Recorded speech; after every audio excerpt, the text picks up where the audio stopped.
You know what I came to realize in my 20 plus years of playing basketball? I didn't collect enough highlights of myself playing. I cannot blame it on my parents because I was in boarding school most of the time.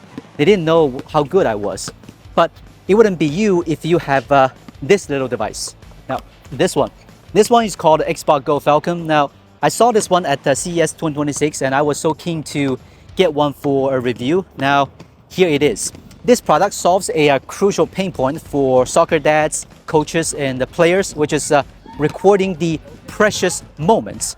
We're not talking about those expensive equipment hanging in the stadium or the super rigged camera gear at the courtside. It is a small, intelligent camera that can be used for millions of people. So here in this video, let's talk about this. And by the way, do you think I can make 5 free throws in a row? Keep watching, I'll prove it to you. Now let's start with the unboxing. It came with 2 parts. First is this nice box for the device. On top, there's a carrying case, very solid shell. At the bottom, there are the user manuals and a quick release plate. Then in the case, there's the device, the charging cable, and a fine cloth.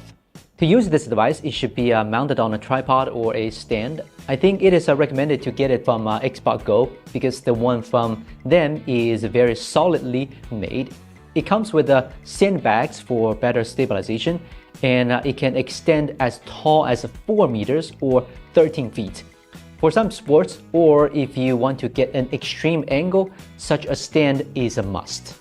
Before you hit any button, you do need to insert a micro SD card inside, otherwise it cannot start recording. Then you just put the device on the stand and lock it tightly. Depending on what you shoot, whether you are shooting a half-court or full-court game, it is best to put it at the center line, and some distance should be kept between the court and the device.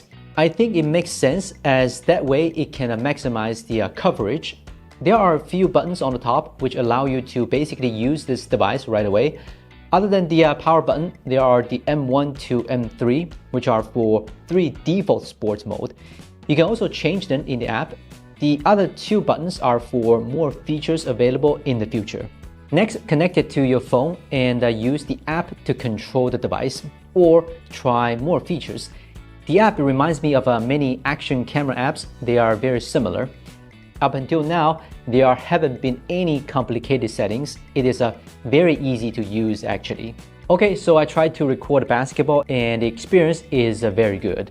Right here you see a full court game with semi-pro players. First of all, it captures a very wide view of half court, so every player is in the frame. And it follows the flow of the ball very well. The ball is always in the frame.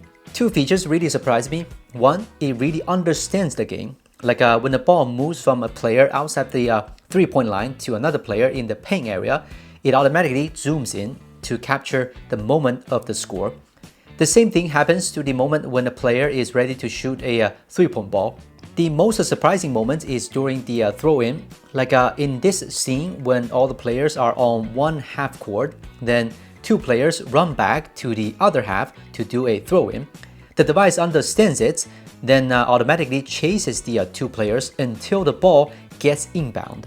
Second, it can keep up with the long-range ball movement pretty well. During a fast break, the ball moves really fast. The device will zoom out and turn quickly to make sure it can capture the moment. While recording the game, you can take a picture while filming and mark a highlight right after the ball goes in. You can also use the AI marker to automatically pick out the highlights, then export as a highlight video. It's pretty easy to use. I also tried it in a one-on-one game with another teenager, and it also tracks the gameplay pretty well. The device is at the center of the court. The 3-point line is just about 2 meters or maybe a bit further than that. But even if I drove the ball into the 3-point line, it still tracks well. So here are some thoughts and tips I found after using it a couple of times. First, it's better to use the official tripod. The NT4 tripod we got here is really heavy duty. The legs are solid and the stand stretches out well. Many things could happen out there, balls flying everywhere, too much wind, people tripping over things around the court. So it's better to have a good tripod. Even though it gets to the highest, which is 4 meters, the whole unit does not wobble much. so this tripod is a good choice. Second, the device does have IPX5 water resistance, so it can withstand some light rain. If it rains, you still have time to retract the device, then put a little shade for it. And I also think it can withstand high heat. Like in this situation, I put it out on the soccer field for 30 minutes, recording non-stop. It was about 28 degrees Celsius or 86 degrees Fahrenheit. It got over 50 degrees Celsius. You definitely can't hold it in your hand for long. But the good news is it didn't stop working all along. You can see there's a heat dissipation area at the bottom though, so you won't need to worry about anything. And the focus of the AI tracking system is actually on the ball, not the person. You see, I tried it myself. Whenever I am with the ball, it tracks. Whenever I'm without the ball, it doesn't. And whenever there are multiple balls on the court, it will lose focus. So this is something you need to know. If you want to track a very chaotic situation, you need to shorten the focus distance. The 4K footage is about 3.5 times bigger than the 1080p, so if you're not chasing the ultimate video quality, then 1080p is a fine choice, I think. And I also like the fact that it stores the footage in the File app, not the gallery. This is kind of important. If it is stored in a gallery, the video will be uploaded to the iCloud automatically, and it will take up a huge amount of your iCloud storage. Trust me, iCloud is not a very user-friendly space. You will have a hard time managing the files if you store them there. So this is the time to mention two key benefits, which is that no subscription, and also you have a free cloud storage from XBOTGO. You can really take advantage of these two features. And the video quality at night is actually also very good. During the basketball game, although the court is sort of well lit, but it is still dark, the XBOTGO can still keep a lot of the details at 1080p resolution. What's more, there are mics at the front, so it also captures the sound of the game. This is awesome. I'm not sure if there's any update in the future, but right now there isn't the key player tracking on this device.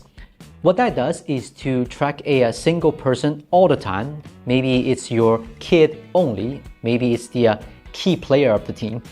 This feature is available on the model called the Camellia, so if you want this feature, you might as well get the right model. Okay, this is a review of the XBOTGO Falcon. I think it works really well for me when I play basketball and also for the other sports I tried it with. The biggest benefit, I think, is that it takes the burden off your phone for this job, and it works better in many ways. If you're a soccer dad or sports enthusiast, you definitely can use this one to get the precious moments. Okay, if you want to know more about it, there's a link down below. Now, let me get back to see if I can make 5 free throws in a row.